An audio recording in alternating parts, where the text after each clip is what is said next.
Europe اور مغربی ممالک جو آج اپنے آپ کو سب سے بڑا علم کے جانکار کہتے ہیں، ان کے یہاں بھی علم مسلمانوں کے ذریعے پہنچا۔ اور آج جتنے بھی سائنسی ایجادات ہیں، ان کے پیچھے آپ تاریخ پڑھیں گے تو کوئی نہ کوئی مسلم دماغ آپ کو نظر آئے گا۔ افسوس ہے کہ مسلمانوں نے علم کے میدان کو چھوڑ دیا اور اس سلسلے میں محنت کرنا چھوڑ دیا۔ نتیجہ یہ ہوا کہ مسلمان ہر میدان میں اور ہر محاذ پر شکست کھاتے چلے گئے، ذلت اور رسوائی مقدر بنتی چلی گئی۔ میرے عزیز بھائیوں، اللہ کے نبی صلی اللہ علیہ وسلم نے جو معاشرہ تشکیل دیا تھا مدینے کے اندر، اس معاشرے کو اللہ کے نبی صلی اللہ علیہ وسلم نے سب سے پہلے علم کے زیور سے آراستہ اور پیراستہ کیا تھا۔ زیور علم سے اس معاشرے اور سوسائٹی کو پہلے اللہ کے نبی صلی اللہ علیہ وسلم نے سجایا تھا۔ صفہ کے اندر 70 طلبہ رہتے تھے۔ یہ مسلمانوں کا پہلا ہاسٹل تھا، دارالاقامہ تھا، جہاں پہ 70 طلبہ، چھوٹے بڑے بزرگ نوجوان بوڑھے سب رہتے تھے، اور ان کی کفالت اللہ کے نبی صلی اللہ علیہ وسلم کے ذمہ تھی۔ ان کے کھانے پینے کا انتظام نبی رحمت صلی اللہ علیہ وسلم فرمایا کرتے تھے اور ان کو علم سکھاتے تھے۔ یہ پہلا ہاسٹل تھا اسلام کا۔ افسوس ہے کہ مسلمانوں نے اس علم کے میدان کو چھوڑ دیا۔ نتیجہ یہ ہوا کہ ذلت و رسوائی مقدر بن گئی۔ یقین مانیے، جس قوم کے پاس علم ہوگا اور جس قوم کے پاس اعلیٰ دماغ ہوگا، وہی قوم دنیا پر حکمرانی کر سکتی ہے۔ علم یہ بلندیوں کو چاہتا ہے۔ خود بخود جس کے پاس علم ہوتا ہے اس کو علم اوپر اٹھاتا ہے۔ اور علم چاہے قرآن کا علم ہو، علوم اسلامیہ ہوں، یا کوئی اور علم، ہر وہ علم جس سے لوگوں کو اور دنیا کو نفع پہنچ سکتا ہو، وہ علم سیکھنا ضروری اور لازم ہے۔ خود نبی رحمت صلی اللہ علیہ وسلم نے علم نافع کے تعلق سے دعا فرمائی ہے، اللہم انی اسألک علما نافعا۔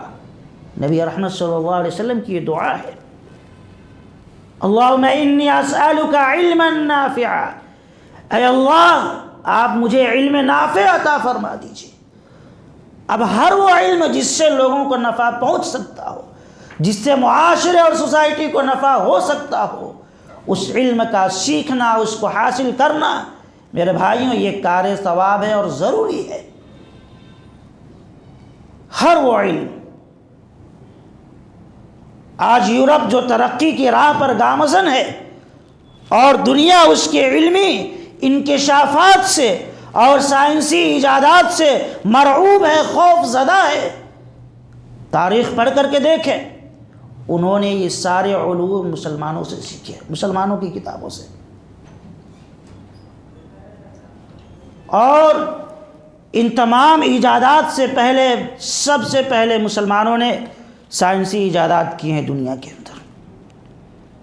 آپ کو حیرانی ہوگی، سب سے پہلا کافی دنیا کے اندر جس نے متعارف کرایا ہے وہ مسلمان ہے۔ بلکہ عرب کا ایک چرواہا تھا، اس نے کافی کو دریافت کیا بکریوں کو چراتے چراتے، اس نے اس کو ابال کر کے پیا، اس کو لطف آیا، مزہ آیا، اس نے اس کافی کو رواج دیا۔ بلکہ 15ویں صدی تک کافی صرف عرب میں ہوتا تھا، اور خاص طور سے مکہ میں، اور عرب سے باہر اگر کہیں ملتا تھا تو ترکی کے اندر۔ اس وقت ترکی کا علاقہ بہت بڑا تھا، آج کا ترکی نہیں۔ آج کا جو ترکی ہے، ٹرکی ہے، یہ اس زمانے میں اتنا بڑا تھا کہ آج اس میں سے 45 کنٹریز الگ الگ ہوئے ہیں، ایک دو کنٹری نہیں، کتنے؟ 45۔ سوچ لیں، آپ اندازہ کریں کتنا بڑا ٹرکی تھا اس زمانے میں، 15ویں صدی۔ تو صرف مکے اور مدینے کے اندر کافی ملتی تھی اس زمانے میں، اور یا کہیں ملتی تھی تو ترکوں کے ہاں۔ اور آپ کو حیرانی ہوگی کہ لندن میں سب سے پہلا کافی شاپ جس نے کھولا وہ مسلمان تھا، ترکی کا ایک مسلمان تھا۔ اسی طریقے سے دنیا کا سب سے پہلا پیراشوٹ کسی نے ایجاد کیا ہے تو وہ مسلمان تھا، عباس ابن فرناس اس کا نام تھا۔ 852 عیسوی میں اس نے قرطبہ کی جامع مسجد کی مینار سے وہ پیراشوٹ بنایا تھا لکڑی اور کپڑے کا، اس کو لے کر کے اس نے اڑان بھری تھی، اور وہ زیادہ سکسیس نہیں ہوا، گر گیا۔ لیکن پھر کچھ سالوں کے بعد اس نے ٹرائی کی اور پہاڑیوں سے عقاب اور ریشم سے پیراشوٹ بنا کر کے پہاڑیوں سے چھلانگ لگائی تھی۔ 10 منٹ تک اس نے پرواز کیا فضا کے اندر، اور 10 منٹ کے بعد اس کی کریش لینڈنگ ہوئی۔ لیکن اسی نے اس نتیجے پر وہ پہنچا کہ ڈیوائس میں دم نہ لگانے کی وجہ سے کریش لینڈنگ ہوتی ہے، پہلا نتیجہ دنیا کو دیا۔ میرے عزیز بھائیوں، آج یورپی ممالک جو ہیں، مغربی جو ممالک ہیں، ان کے یہاں ان کی یونیورسٹیوں میں جو نصاب تعلیم رائج ہے، ان میں اب تک مسلمانوں کی کتابیں پڑھائی جاتی تھی۔ جو آپ انگلش میں نام پڑھتے ہیں الہیزم، الگوریدم، یا الگوریدم نہیں ہے، محمد بن موسیٰ الخوارزمی تھے، بڑے سائنٹسٹ گزرے ہیں، الخوارزم ان کے نام پر الگوریدم، یہ زبان کو تھوڑا ٹیڑھی کر کے پڑھتے ہیں، اور بدلتے اس بنیاد پر ہیں تاکہ دنیا نہ پہچانے یہ مسلمان تھے۔ الہیثم جنہوں نے سب سے پہلے دنیا کے اندر چشمے کو رائج کیا، بڑے سائنٹسٹ تھے، اور انہوں نے اس سے پہلے قدیم یونانی تحقیقات میں یہ بات مانی جاتی تھی کہ آنکھوں سے روشنی نکلتی ہے تب ہم دیکھتے ہیں، لیکن دنیا میں سب سے پہلے ریسرچ کیا ابو الہیثم نے، اور انہوں نے دنیا کو یہ بتایا کہ آنکھ سے روشنی نہیں نکلتی ہے بلکہ روشنی ہمارے آنکھوں میں داخل ہوتی ہے تب ہم دیکھتے ہیں، یہ نظریہ پیش کیا۔ تو ان کا نام الہیثم نہیں، انگریزی کتابوں میں ان کا نام الہیزم کر دیا ہے تاکہ دنیا کو نہ معلوم ہو کہ یہ مسلمان تھے۔ تو میرے بھائیوں، یہ ہماری خدمات تھی، دنیا کو ہم نے یہ چیزیں دی ہیں۔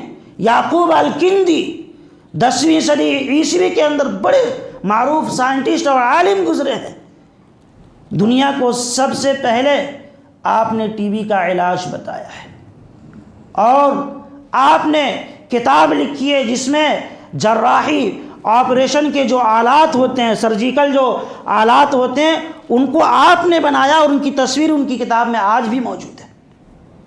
200 سے زائد آلات انہوں نے بنائے اور ان کی تصویر کتابوں میں لکھی ہے، اپنی چھاپی ہے۔ 10ویں صدی عیسوی میں سب سے پہلے کڈنی کے اسٹون کا آپریشن کس جگہ پہ کیا جائے انہوں نے دنیا کو بتایا، اور آج بھی دنیا اسی جگہ پہ آپریشن کر کے اسٹون کو نکالتی ہے۔ تو یہ ہماری علمی خدمات تھی، اور یہ ہمارے بزرگان دین تھے، ہمارے اکابر تھے، جنہوں نے دنیا کو علم کی روشنی دی، اور جب تک مسلمان اس علم کی روشنی سے آراستہ اور پیراستہ تھے اور علم کی شمع کو جلائے ہوئے تھے، اس وقت تک میرے بھائیوں مسلمانوں کی دنیا پر حکمرانی قائم تھی۔ افسوس ہے کہ مسلمان اس محنت، اس فیلڈ کو چھوڑ دیا مسلمانوں نے۔ آج ہمارے بچے پڑھتے بھی ہیں تو سب سے زیادہ جو آسان سبجیکٹ ہوتا ہے اس کو سلیکٹ کرتے ہیں، جس میں محنت نہ کرنا پڑے، مفت میں مل جائے، اور ماں باپ تو پیسے بہا رہے ہیں، لیکن محنت ہم نے چھوڑ دیا۔ یاد رکھیے، من جد وجد، جو محنت کرتا ہے وہی کامیاب ہوتا ہے۔ بغیر محنت کے، بغیر کوشش کے آپ چاہیں کہ میں آسمان میں اڑنے لگوں اور چاند پہ کمندے ڈال دوں، یہ مشکل ہے اور وہمی خیال ہے، نہیں ہو سکتا۔ اگر آپ چاہتے ہیں عزت اور سربلندی کی زندگی، اور آپ چاہتے ہیں کہ دنیا پر آپ کا مقام اور رعب اور دبدبہ قائم ہو، تو محنت کرنا پڑے گا۔ میرے بھائیوں، آج افسوس ہے کہ 96% جو ہمارے طلبہ ہوتے ہیں وہ افسوس کے ساتھ، یہ گورنمنٹ کی رپورٹ ہے، کہ 10ویں کے بعد چھوڑ دیتے ہیں پڑھائی، 96%۔ کچھ ہوتے ہیں جو آگے پڑھتے ہیں وہ بھی چھوڑ جاتے ہیں، صرف 1-2% ہوتے ہیں جو اعلیٰ تعلیم کے لیے محنت کرتے ہیں اور آگے بڑھتے ہیں۔ اور ہم آج حکومت کو گالی دیتے ہیں کہ حکومت ہمیں نوکری نہیں دیتی، حکومت ملازمت نہیں دیتی۔ میرے بھائیو، ہم نے سوچا آج تو کمپٹیشن کا دور ہے، ہم کتنی محنت کرتے ہیں، کبھی سوچا ہم نے؟ آج بھی جو لوگ محنت کر رہے ہیں، تمام تعصبات کے باوجود، تمام تنگ نظریوں کے باوجود، کوئی ان کو آگے بڑھنے سے نہیں روک پا رہا ہے۔ اس لیے میرے بھائیوں، نوجوانوں، خاص طور سے آپ سے گزارش ہے کہ محنت کرنا سیکھو۔ باپ کی آمدنی پہ پلنا اور موج مستی کرنا یہ ذہن سے نکالو، خود اپنے کو آمدنی کے لائق بنانا سیکھو، محنت کرنا سیکھو۔ جو محنت کرے گا وہی بڑھے گا، اور جو سست اور کاہلی کا شکار ہو جائے گا، یقین جانیے ان کے سروں پر کبھی عزت کا تاج نہیں سج سکتا ہے۔ علم کا مقام اور مرتبہ سب سے زیادہ جس کے پاس علم ہوگا وہی قوم دنیا پر حکومت کرے گی۔ یہودی پوری دنیا میں 2.5% ہیں، اس سے زیادہ نہیں ہے یہودی پوری دنیا میں، لیکن آج دنیا کی سیاست پر، دنیا کی معاشیات پر اور دنیا کی تمام فکر و خیال پر وہ حاوی ہیں، غالب ہیں، اور پوری دنیا کے اندر کوئی بھی سیاسی نظام یا معاشی نظام ان کے بغیر نہیں چل سکتی، ایسا ان کا کنٹرول ہے دنیا پر۔ جو علم کا میراث ہمیں ملا تھا، ہم نے اس میراث کو کھو دیا، نتیجہ یہ ہوا کہ ذلت و رسوائی ہمارا مقدر بن گئی۔ عزیزان محترم، آپ کو حیرت ہوگی کہ امریکہ کا تیسرا جو پریسیڈنٹ تھا، جیفرسن، 1801 سے 1809 تک وہ پریسیڈنٹ رہا۔ اس نے وہ بڑا سائنٹسٹ بھی تھا اور بہت سارے علوم کا ماہر تھا۔ اس نے آخری وصیت کی، یہ نہیں کہا کہ میرے قبر پہ یہ لکھ دینا کہ یہ امریکہ کا پریسیڈنٹ ہے، نہیں۔ اس نے کیا وصیت کی؟ اس نے ورجینیا یونیورسٹی بنائی، آج بہت فیمس یونیورسٹی ہے، ہمارے ایک دوست اس میں پڑھتے ہیں۔ تو اس نے آخری وصیت کی کہ میرے مرنے کے بعد میری قبر پہ جو کتبہ لگانا، پتھر لگانا، اس میں یہ نہیں لکھنا کہ یہ امریکہ کا پریسیڈنٹ تھا، فلاں فلاں کام کیا، نہیں، بلکہ یہ لکھ دینا کہ یہ ورجینیا یونیورسٹی کا فاؤنڈر ہے، بس یہ لکھنا، اور آج یہی لکھا ہوا ہے اس کے۔ تو میرے بھائیو، علم کی اہمیت کو ہم سمجھیں، اس کے بغیر کچھ نہیں کر سکتے۔ ہمارے لوگ سوچتے ہیں کہ بچہ اب چلو 15-16 سال کا ہو گیا، چلو کچھ کام کرو، جاؤ ہوٹل میں برتن مانجو، ٹیبل صاف کرو، دوسروں کی غلامی کرو، خرچہ آئے گا، روز بروز پیسے آئیں گے۔